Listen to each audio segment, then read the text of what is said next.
time now to imagine it. I don't know how he got through security, but the chief scientist from the Imagination Station, Carl Nelson's here with some dry ice, and it's always a fun time when you bring in the gloves and the glasses. What are we doing today? Exactly. Well, you're going to want to put those on because we're going to work with dry ice. Halloween is coming up, and dry ice is going to show up at parties and things like that, and drinks and whatnot. People want to create this sort of fog effect, right? I see it. And dry ice is solid carbon dioxide. It's 109 degrees below zero, hence the gloves. You don't want to touch it with your bare hand. You could get frostbite. Wow. Okay. And so the neat thing about dry ice and where it gets its name from is that it never changes to a liquid at atmospheric pressure. It changes directly from a solid to a gas. And so you can see that. Hypotransvaporation. Really? I don't know. I've never heard of that. Right. We call it sublimation. Okay. In fact, go ahead and toss some of this into our cylinder here. You can't see the carbon dioxide gas because it's invisible, but if you drop some in the water, you can get an idea of how much gas is actually coming off. Yeah. Okay, and that's sort of the spooky thing you can do during Halloween is to create those bubbles. Now, I said you can't get liquid carbon dioxide at atmospheric pressure, but what you can do is if you pressurize carbon dioxide gas, like in this CO2 extinguisher, you can get it into a liquid form, and that's how they make dry ice. They'll take liquid carbon dioxide, and we're just going to squirt this on the table here. And you get a buildup, that fine powder, and on your pants as well.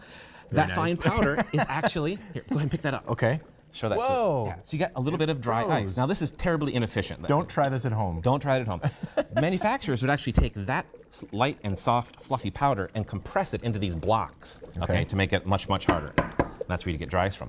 Now, the other cool thing that's happening with dry ice from a chemistry perspective is that when you put carbon dioxide into water, it actually creates some carbonic acid in the water. So, Tony, go ahead and drop in some more into this one. All these? Yeah. In this container, I've got an acid-base indicator. So the liquid will change color as it turns from an alkaline solution into a more acidic solution. So you get that nice, that cool sort of Halloween orange sort of color. Yeah, the pH. But the pH is changing, exactly.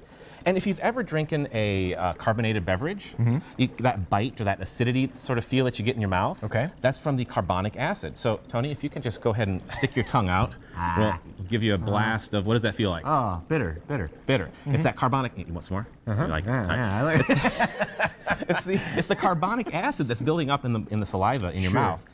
Which gives carbonated drinks some of that sort of flavor. Excellent. Now, if you are working with dry ice, one quick safety tip, always put it in something that's kind of tall like this because kids and adults will like to reach out and try to touch the stuff. If you put it in a tall container, it's much harder to get your hand down to the bottom to reach it. Don't do it in a big open bowl. Right.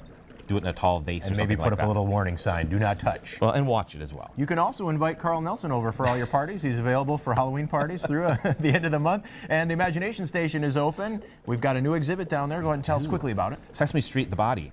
It's all about the body. We've got the set from Sesame Street. We have Elmo roaming around as well, large character. Come down, check it out. It's all about the insides of your body, the outside of your body, and how to make healthy choices with eating, all for young kids. Thanks a lot, Carl. And we're going to turn it over to Dave with sports.